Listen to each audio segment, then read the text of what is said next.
I just had to let you know you're. She a happy baby boo. She a happy baby boo. Selamat pagi Pak, perkenalkan nama saya Bella Yuni Cantina Sipayung dengan NIM 230301295 dari Pemulihan Tanaman 2, Prodi Agroteknologi. Di sini saya akan menjelaskan input dan output proses pembuatan virgin coconut oil. Virgin coconut oil atau yang sering disebut VCO merupakan minyak kelapa murni yang dihasilkan dari daging kelapa segar tanpa melalui proses pemanasan tinggi ataupun proses kimia.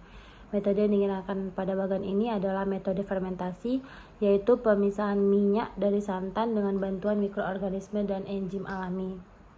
Bahan-bahan baku yang digunakan itu yang pastinya yang pertama adalah buah kelapa tua yang sudah matang. Kelapa tua dipilih karena memiliki kandungan minyak yang lebih tinggi dibandingkan kelapa muda. Selain itu, daging kelapa yang sudah tua juga menghasilkan santan yang lebih kental sehingga mempermudah proses pemisahan minyak. Kemudian air bersih. Air bersih biasanya digunakan pada proses pemerasan kelapa parut untuk membantu menghasilkan santan. Air yang digunakan harus bersih agar tidak mencemari produk minyak yang dihasilkan. Kemudian menggunakan ragi roti 1% sebagai starter fermentasi. Untuk mikroorganisme yang terdapat dalam ragi dapat membantu memecah emulsi antara minyak, air, dan protein dalam santan sehingga minyak dapat terpisah lebih mudah. Kemudian menggunakan ekstrak kulit nanas 5% yang mengandung enzim bromelin yang berfungsi memecah protein dalam santan. Dengan adanya enzim ini proses peminyakan akan lebih efektif. Tahapan proses pembuatan VCO yang pertama adalah pemarutan kelapa.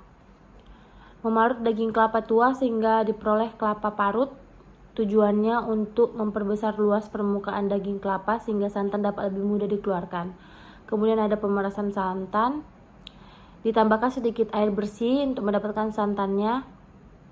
Dan santan ini merupakan campuran antara minyak kelapa, air, dan protein yang masih berada dalam bentuk emulsi.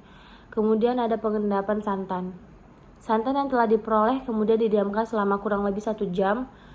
Pada tahap ini akan terjadi proses pemisahan alami dalam santan sehingga terbentuk 2 lapisan, yaitu bagian atasnya lapisan krim yang memiliki kandungan minyak tinggi sehingga digunakan sebagai bahan utama dalam pembuatan VCO. Kemudian di bagian bawah disebut lapisan skim. Lapisan ini mengandung air dan sedikit minyak. Kemudian dilakukannya pemisahan lapisan krim. Pemisahan ini dilakukan karena minyak kelapa lebih banyak terdapat pada lapisan krim. Kemudian penambahan bahan fermentasi dengan ragi roti sebanyak 1% dan ekstrak kulit nanas sebanyak 5%. Didiamkan selama sekitar 10 jam untuk proses fermentasi.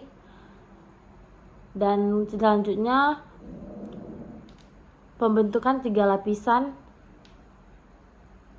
Yang pertama adalah lapisan minyak VCO, kemudian lapisan blondo, dan lapisan air. Lapisan blondo itu lapisan tengah yang merupakan endapan protein dan sisa padatan kelapa. Kemudian pemisahan lapisan minyak harus dilakukan dan dipisahkan dengan hati-hati agar lapisan blondo dan air diperoleh minyak yang lebih murni. Kemudian penyaringan minyak. Minyak disaring dengan kain saring atau kertas saring untuk menghilangkan sisa kotoran yang bertujuan mendapatkan minyak yang jernih, bersih, dan berkualitas baik.